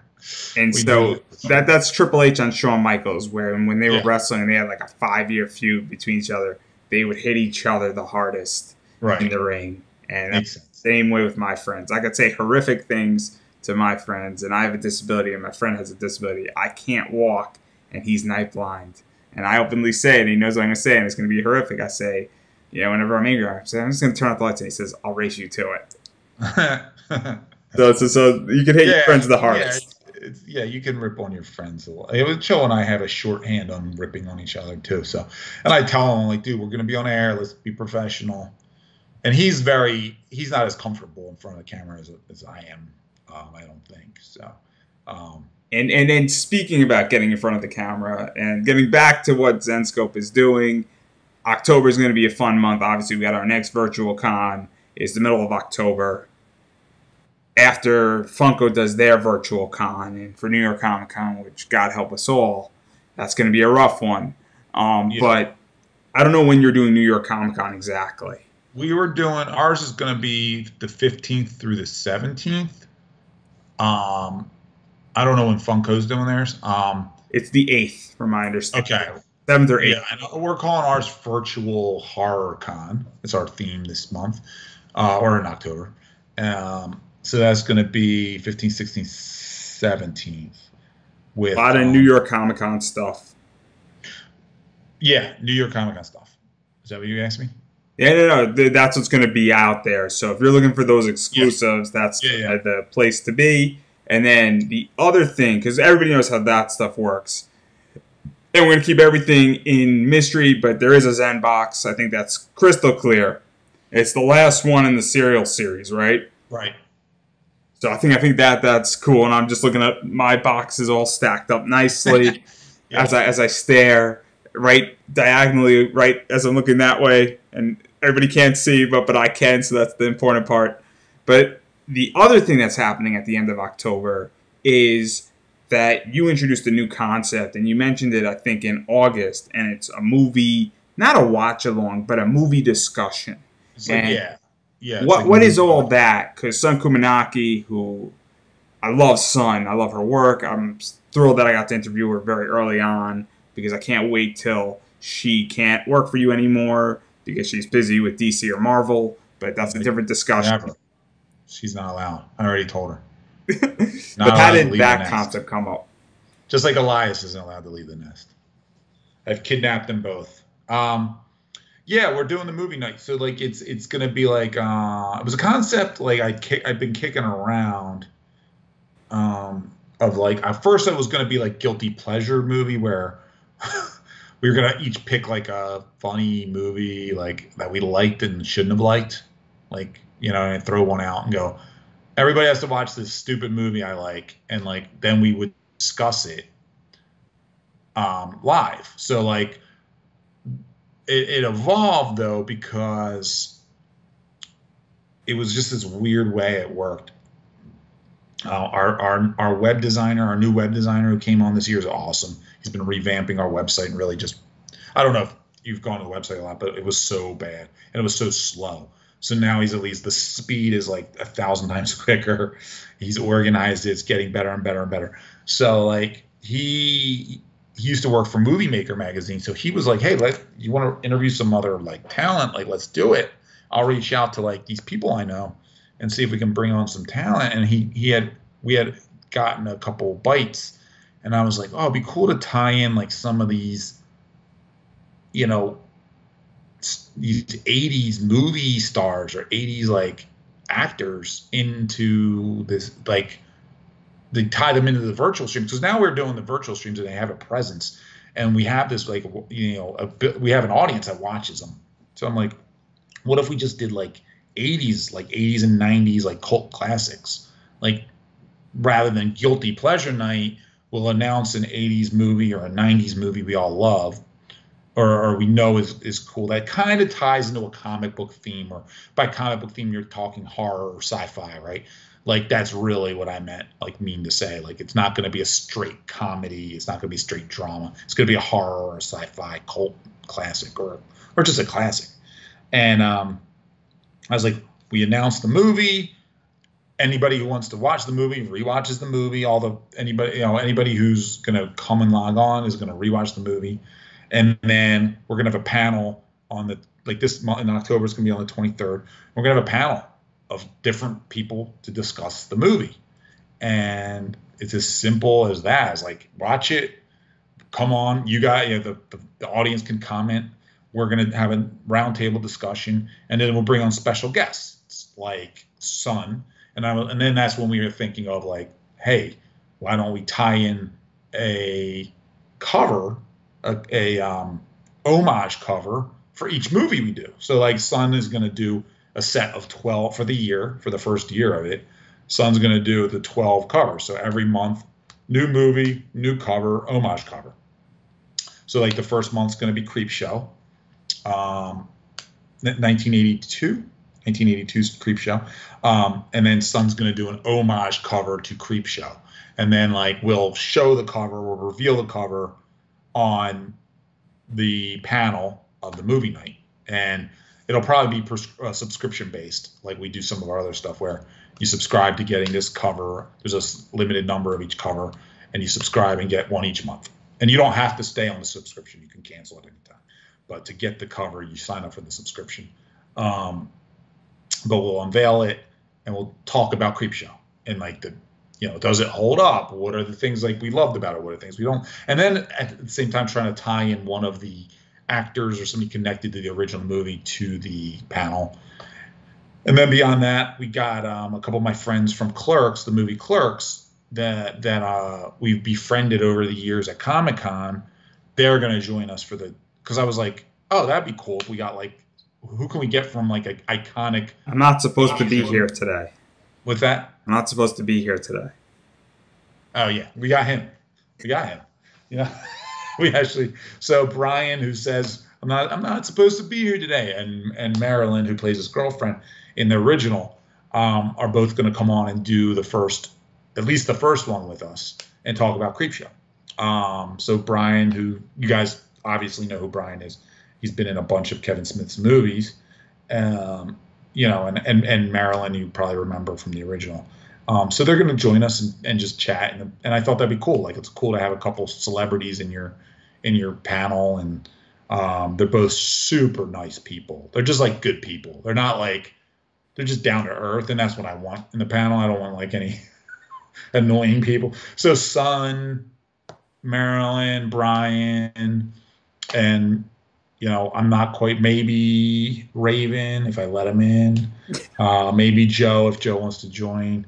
And that's it. That's the long-winded concept. And then we'll do November's movie. We'll announce at the end of the panel on the 23rd of October, and then do a monthly movie.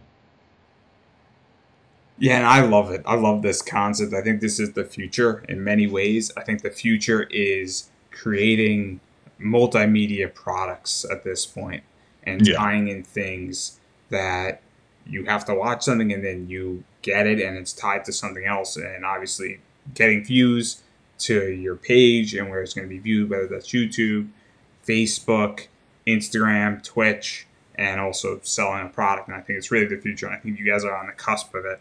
And I think with even all these virtual stuff and this, I think this is even better than your virtual cons in many ways. Yeah, I think it's fun. I think we're trying to, I think by next year, it'll be even more like, right now it's more of a fun, down to earth family vibe. And I like that about it. So I don't want to change it completely, but it'll continue to evolve and we'll continue to get a little bit more sophisticated. And bringing in, so it doesn't feel just like, we're not QVC. We're not just trying to sell. So the idea of breaking it up, like, yeah, there's going to be the people coming in who want to buy the product because they're collectors, or they're people like yourself who collect and also invest, right, and resell. Yeah. And that's what we want. We want that audience. We want you guys to, you want the collectors, and we want those people to be happy with the products. But then beyond that, reaching more fans who are reading the comics, who are not just collectors, but are actually reading the books. Of course, that's important to us. And then just doing a multimedia type thing where we're reaching an audience in a different format, because Comic-Con is restrictive in some ways. I mean, it's great to be at a Comic-Con. Very much. To set up a Comic-Con is great because you're reaching new people. But doing it virtually is just as good, because now you're broadening that potential fan base. But you have to bring something to the table where they want to where they want to see. I am surprised there's not a lot of publishers who have jumped onto this virtual convention thing.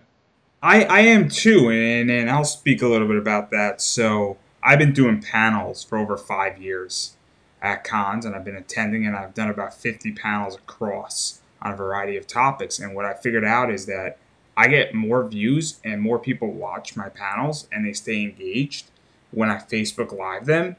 And I've been doing this for years than Yeah. at the con. And so this is not a new concept. It's just a forced concept now Yeah. virtually. And I also think that in March and in April and in May, there was nobody doing this. And now people are starting to, and traffic's becoming a little bit more complicated. But I know for a fact that you as a company on Facebook alone get over usually 100 to 140 people in the room, and it stays around that number for the first. Stays around that number pretty. Yeah. Sometimes it'll go up and sometimes it'll dip, and then we'll get views. I mean, I don't know how many views are sticking. Like it'll stay up on our Facebook page, and you'll get those views that are coming like afterward, like the post views. But it consistently around 100, over 100 people at once, which isn't a ton. I mean, it's not like Better than Wizard World. maybe, yeah. It's not blowing anybody away, but it's enough to like, and it is people cycling in and out. But like, you know, growing that audience is going to be our next phase of like, how do we get to 200? How do we get to maybe 300, 400? And that's all going to be on like different things you're doing and different, just word of mouth and like, hey, Zenescope's actually doing something really cool here. It's not just boring. It's not boring. That's the first thing. You want it to be entertaining and mixing like a little bit of, okay, we're going to do sales now, but we're going to have some cool guests. And we're going to have some cool things, insider baseball, so to speak, like the concept of bringing. That's why I've been focusing on like the writers' rooms and doing like behind the curtains, like how let's talk to some of the editors about like how for people who are a little bit more interested in the nuts and bolts of comic books and publishing and how creating comics kind of comes together. That's the sort of stuff we've been trying to focus on our panels, and get people to tune in for those types of things, which is still a little bit niche. There's not a huge amount of people who are looking for that kind of content. So it's always a challenge of like, how do we broaden it? How do we make more people like check this out, which is a good challenge to have, I guess. And then even going off of that and not necessarily getting into the nuts and bolts, but I am curious because you do a lot of cons. You've been doing this 15 years. You probably have more experience than I do. I am a panelist and I am a fan, and I'm kind of not, I would say 75% a fan, 25% a panelist, and see sort of the inner workings of how cons work. And so obviously the con world has changed. As we know, a lot of stuff's going virtual. I've already said that you guys have adapted, but where do you see the con world going? Because it's not going to go back to C2E2 and that turn out so quickly, even if it's allowed to at the moment. Yeah. So I'm just curious. Yeah, I don't know. I mean, I just don't know. I mean, I don't think. What I do think is we're going to probably see some sort of vaccine come out in the next 6 months. It's going to take I don't know how long to get people to get the vaccination and to make sure it's safe and all that stuff. Beyond that, people feeling safe enough to get it. So like 2021, I think is going to be a very hairy, like it's terms of like, are we really going to see a return to convention life next year? I tend to say like, if at all, it's going to be toward the second half of 2021. You might see some stuff like, I wouldn't be surprised to see San Diego go, hey, we're going to do our convention in September, not July, just to stay, be safe. I don't think we're going to see any conventions early next year. And like you said, you might not see a return to full capacity at all next year. You might see like 50% capacity, if there are any. And like, we just have to play it by ear because I don't know how convention center, I don't know how like Comic-Con's going to, what they're going to do. Like, are they going to scale it back? Are they going to just do bare minimum? I don't know. Like, Are There's a companies lot going to of. want to spend the money? I'm going to throw an interview that I spoke about with Brimstone. We spoke about con economics and how he is a guest who goes to a lot of conventions. Yeah. And I wrote an article on this as well on my website where your ticket goes to. And so it's going to be very interesting from an economic standpoint because when Zenescope goes to a convention, you guys are going as vendors and not as guests per se. And maybe you get a guest spot, at San Diego because you're related to Van Helsing or something. But for I mostly when Zenescope came to AwesomeCon, they were a vendor, and I'm in DC, and Mm-hmm. so it's very different when you're a vendor versus a guest, and then there's an entire economic cycle which we don't have to get into, and I'm sure you're well aware of. Mm-hmm. And so it's going to be very interesting what happens with that on just how can they, justify somebody's guarantee if Yeah. they only have 50% capacity because Right. that guarantee might not be met. And so it's a variety of And problems. yeah, and how are they going to pull in like if it's a celebrity, are celebrities going to want to come to a crowded convention center? And like if we're still wearing masks, how's that going to work? And how are you going to shake hands? Like because the whole appeal to meeting a celebrity is like shake their hand, take a picture, put your arm around them, and while we're in the middle of social distancing, which is going to continue into next year and possibly beyond, what are we going to do? And that's a scary thought. Yeah, and I hate to leave on such a negative tone. Like, Well, the positive, but I don't think it's going to last forever. I don't think it's going to be cons or conventions are just going to die. They definitely are going to take a hit, sadly, and I think it's going to. But I do think like maybe it won't be 2021.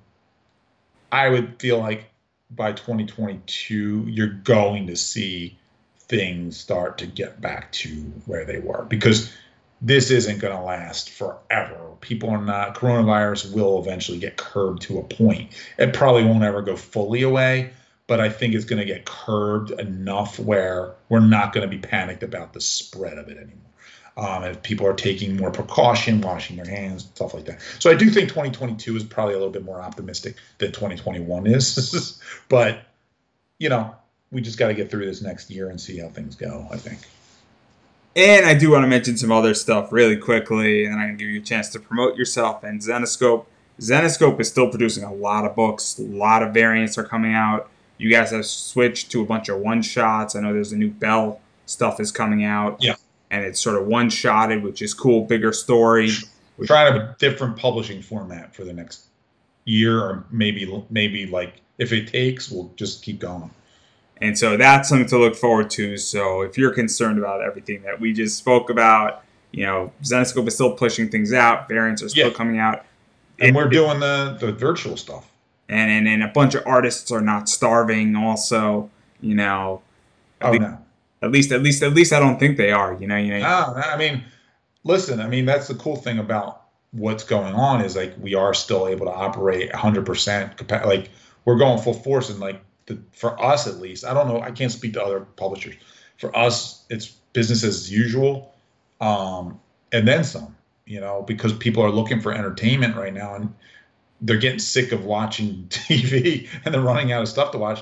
So we have seen an increase in sales, and we have seen like our collectibles becoming more popular over this last 6 months. So for us, business has been going good because people are finding, I think they're finding us and going, hey, I want to try this. And so luckily, knock on wood, that continues, and we can hopefully continue to build that fan base. Well, as soon as you get a Cheshire cat plushie, we'll all be happy. You'll be the first to know. Yeah, but I digress, and I think that's the best place to end. But I do want to give you an opportunity to promote yourself. Where can people follow you on Twitter, Instagram, Facebook pages, Zenescope, all that stuff? Everything's Garza. Zenescope. Zenescope's the easiest thing. Search for us on any of the social medias, and it's ZENE Scope. I would encourage people to like follow us. Definitely on Facebook and on Instagram. We're always posting actively on both. Twitter, I don't know how often. We're not big Twitter. It's not as big a Twitter company as some. It's just one of those black holes, I think. But we do have a Twitter page, um, and we encourage people to check out our next convention in October on Facebook Live and on Twitch TV. We're on twitch.tv/Zenescope. YouTube, same thing. I mean, it's cool to just like if you're looking at like, oh, I'm missing Comic Cons, come to one of ours because I think we're going to offer some really cool alternatives to the Comic Con the live Comic Con experience. And that's it, man. My personal, you can follow me on Twitter. I'm on it, Ralph Tedesco, but I don't have much interesting to say. So I would encourage you to follow Zenescope. Well, go everybody follow Zenescope, and I've been saying it Yeah. to every interview at the end of it all that seriously, those virtual cons are amazing. I'm involved in all of them. I'm very friendly. Everybody's very friendly. Everybody's very polite to each other. You have to be a little bit quick on your fingers, and you could wind up spending a lot more money than you want. Right. If you're slow, it may work out because you're not spending as much. But yeah, you have to like for certain sales items. But it is sort of family friendly, and like that's the thing. We have a couple regulars in our comment section, and the great thing about our regulars is they're very like active in like making sure like everybody's being respectful, and we haven't had any issues because everybody's like it's like a big family, and that's what's cool about it. I think that's what makes it fun is like people come back and they get to engage with their friends online, and so yeah. And as I stated, there's like 5 or 6 of us just in DC alone, and we all live within like 6 miles of each other. That's crazy. And it's wild, and we've never actually spoken at all or in person or ever met. But maybe we're gonna pick a bar to go to when this is over and just take a picture and tweet it at you guys. But yeah. I've been saying it to everybody that seriously go check out Zenescope, watch a virtual con. Take a Saturday because they have one on their Saturdays. Take it, see if you like anything they're throwing out there. It's pretty cool. Try a graphic novel. You don't have to buy anything. You can just go and hang out. Or you know what it is? If you don't know anything about this collectible stuff and you just say, hey, I just want to figure out if I like them and these stories, I think there's some graphic novels that are 10 or 15 bucks, and it's pretty cool. They ship it to you. If you love it, great. You can buy more. If you don't, you spend 15 bucks, and you can spend 15 bucks on your coffee through a week. So just throwing that out there. But at the same time, money is tight. And if you're watching your money because you're concerned or you're trying to take care of your family or yourself or you're on a budget, please take care of yourself first. And you could watch it for free. You could share it for free. And the other thing, not to cut you off, I just, we've been doing a free comic Friday every week through the summer. We do a free comic. So you just send it, you just add us, sign up for our email list, and then you'll get a free comic. So we try to do that to like, something to read, on a Friday night. And it's usually a first issue, which is usually also really first issue. And if you like it, we usually run a sale with that. We're trying to coincide a sale. So if you like the first issue, then you can buy the graphic novel for like 20%, 30% off. And we're trying to do that every weekend just to get some free content out there.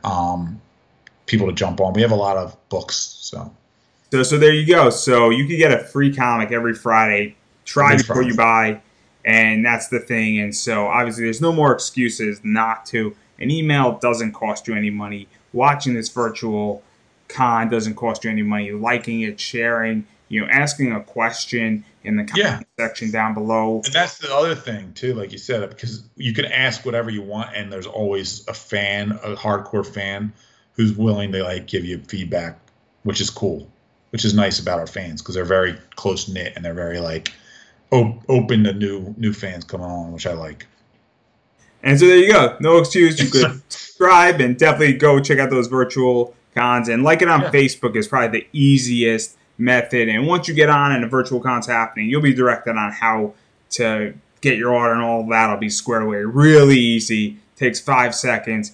And then if you don't understand something, so many people, just the VIP event, I'll tell this story really quickly. There's about 70 people who had no idea what to do, and there's about 50 of us, and we were all directing all these other people how to give StreamYard access. So, right. and this was solved relatively quickly. So just throwing that out there. Yeah, and that's cool. The thing is that was like a new problem we had because we were doing it. We were broadcasting specifically to a Facebook group. So for the VIP event, it was a little bit more complicated than it normally is. Luckily for the regular events, we don't have to worry about it. You just go on and watch. Well, yeah. I think that's a wrap. I don't know if you have a final word. I'm spent, man. That's 2 hours. Yeah, we got some good stuff. I hope, or some bad stuff. Well, we're going to end there because we're going to leave the audience to determine that. So yeah.